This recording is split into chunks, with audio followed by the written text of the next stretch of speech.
Estamos en Torrent, en el casco antiguo, casa de 134 metros cuadrados, perfecta para vivir. Sígueme.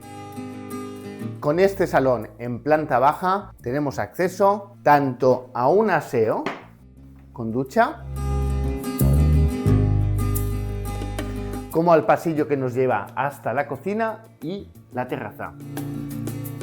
Como podéis ver, una cocina con doble bancada perfecta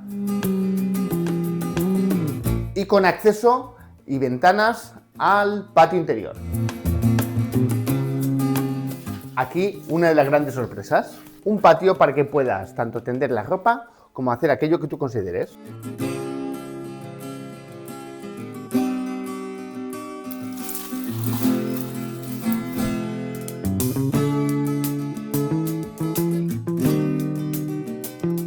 Con una primera habitación pasante que nos da acceso a la escalera que nos lleva a la planta superior. Una vez en la planta superior accedemos a una de las primeras estancias con su cuarto de baño.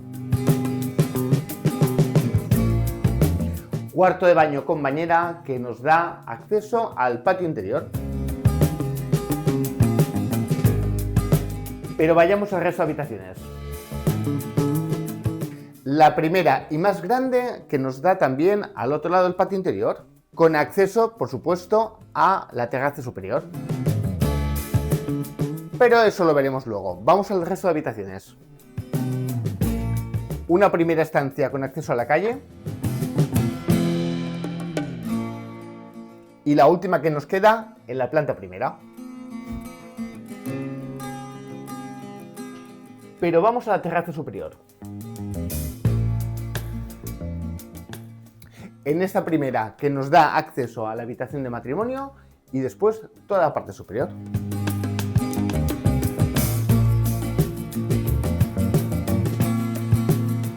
Con un trastero en planta superior y aquí el resto de terraza que nos da la superficie de la vivienda. Ven.